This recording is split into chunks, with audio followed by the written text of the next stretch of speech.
의원님 질의해 주시기 바랍니다. 그 부총리님, 네. 오늘 예비비가 이렇게 많이 거론되는 이유가 뭔지 아세요? 예비비의 그 작년 결산에서 지적된 내용들 때문에 그런 걸로 알고 있습니다. 물론 지난번 결산에서 많이 지적이 됐죠. 집중적으로 지적이 됐었는데 그 원죄는 윤석열 정부에 있습니다. 왜 그러냐면은 이 예비비가 문제가 됐던 게 대통령실 이전 때 이 돈이 방만하게 집행된 부분이 하나 있었고요. 또 하나는 대통령 해외 순방 예비비가 해외 순방은 열심히 다녔는데 성과가 없었다는 거예요. 그 성과가 없었다는 게 대표적인 게 엑스포 유치였던 거죠.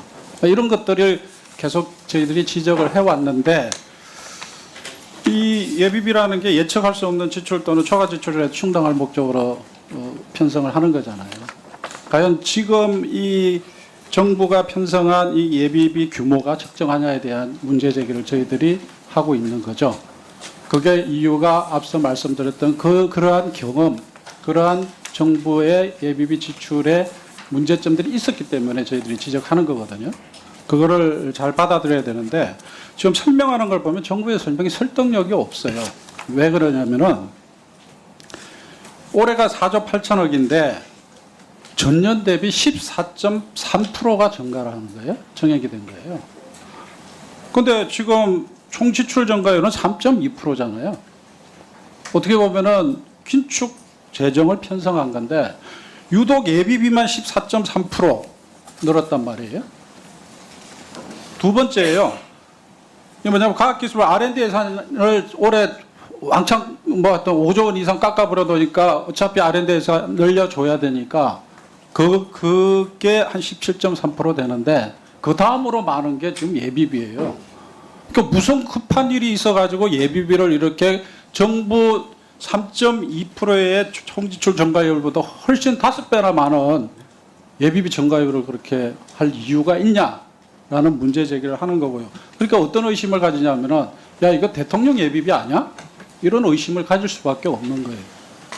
대통령실에서 뭔 일이 벌어질 줄 모르니까 또 이거 미리 아예 기재부에서 편성해 두는 거 아니냐 이런 의심을 가지는 거예요. 그리고 실제로 아까 다른 의원님들도 지적하셨듯이 21년 이후에 예비비가 계속 줄어들었어요. 편성을 기준으로 해서 22년에 5조 5천억, 23년 4조 6천억, 24년 4조 2천억으로 편성 단계에서 계속 줄어왔던 거예요. 근데 갑자기 이번에 14.3%로 이렇게 가장 많이 예산을 늘리는 거는 뭔가 이게 기존 기조에 또 안 맞는 거죠. 부총리께서 설명하는 부분도 설득력이 저는 부족하다고 봐요. 왜냐하면 재난재해 대비 감염병 얘기를 하잖아요. 재난재해 대비나 감염병은 관련 부처에 편성을 하면 돼요. 일반 회계로. 그런데 재난재해를 대비하는 것 관련해서 행안부나 농림부나 해수부나 환경부 예산을 다 깎아버렸어요. 전년 대비 약 4,030억 원을 줄였어요. 감액 편성을 했어요.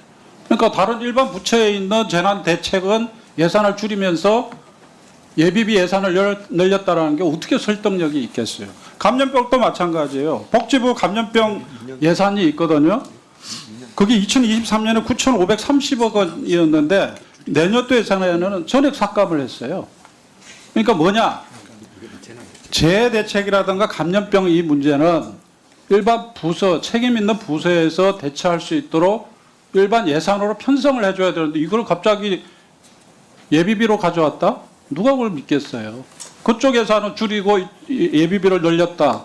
그거는 설득력이 전혀 없는 거죠. 이런 걸 봤을 때 예비비 편성 취지, 또 예산의 전체 예산 편성 기조, 그 다음에 또 구체적인 예산 편성의 항목, 모든 부분에서 설득력이 없는 거예요. 그렇기 때문에 저희들이 이번에 예비비 편성의 문제점들을 의원님들께서 조목조목 지금 지적을 하고 있는 거죠. 그래서 그 부분을 잘 좀 받아들여서 제 생각에는 적정수적으로 삭감해서 조정할 필요가 있다라는 의견을 드립니다. 이게 비슷한 게요. 뭐가 또 있냐면은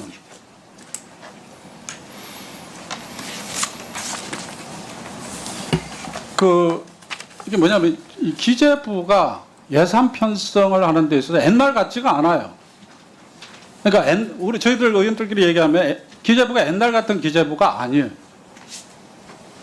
지금 예를 들면은 우리 기재위 전문위원실에도 지적을 했는데 국제개발협력기금 개발협력자금 있잖아요. 국제개발협력기본법 잘 아시죠? 이번에 국제개발협력 예산 편성한 거를 보면은 이 국제개발협력 기본법을 완전히 위반하고 있어요. 정액한 거하고 아예 항목에도 들어가 있지 않는 사업들이 들어가 있어요.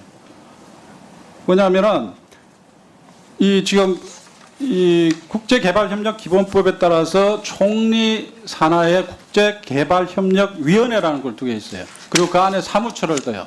이게 제 기억으로는 2024년도에 시행된 걸로 알고 있는데 법이 시행된 게 이걸 원래 만들 때 어떤 취지였냐면은 무상원조와 유상원조가 이게 서로 긴밀하게 유기적으로 연결되어 있지도 않고 전략적으로 이게 장기간의 목표를 가지고 움직이지 못하는으로 인한 낭비가 너무 많다라는 지적이 있어가지고 국제개발협력기본법이라는 걸 만들고 이 총리 산하의 위원회를 만들고 사무처까지 두게 된 거거든요. 근데 그래서 거기서 만든 종합계획에 따라서 그 종합계획은 매년 심사를 해서 확정을 하는데 모든 사업들이 그 안에 들어가야 되는 거예요. 그 안에 들어가지 않는 사업은 이 기본법을 위반하고 있는 거거든요. 근데 지금 보면은 계획안 대비 정액된 사례들이 24년 대비에 약 1,547억 이 정액돼서 2조 2천억 수준이 됐고 아예 확정되지 않은 사업도 들어가요. 그래서 심지어 지원할 대상 국가도 정해지지 않는 사업들이 250억 원이 책정이 돼 있어요. 이거는 내가 보기에는 국제개발협력법을 위반하고 있는 거예요.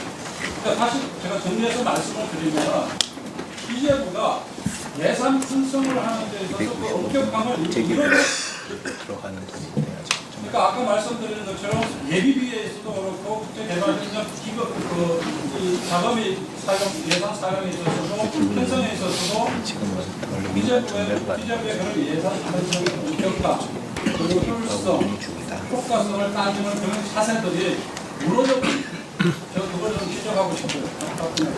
네, 지금 의원님 지적하신 부분에 대해서 혹시 그런 사항이 있는지 다시 한번 짚어보겠습니다. 근데 두 가지만 말씀드리면 하나는 각 부처에 있는 그 재해복구비를 저희가 감액한 게 그냥 임의로 감액한 게 아니고 보통 이제 23년도 24년이 전반적으로 재해가 적었다고 합니다. 그러다 보니까 그 재해복구비라는 게 단년도만 쓰는 게 아니잖아요. 그러니까 23, 24년도가 작으니까 25년도에 그 부분들이 연동해서 좀 줄었다. 그러니까 저희가 감액한 것이 아니고 그래서 그런 부분들이 좀 있었다는 걸 말씀드리고요. 말씀하신 그 ODA 관련된 부분은 최근에 ODA 방식이 바뀌어가지고 국제기구에 저희가 이제 좀 주는 부분도 있어서 그런 부분들은 좀 그런 사항도 있었습니다. 근데 하여튼 좀 혹시라도 말씀하신 그렇게 저희가 좀 그렇게 잘못 편성하는 것들이 있으면 제가 적극적으로 챙겨보겠습니다. 네. 예, 수고하셨습니다.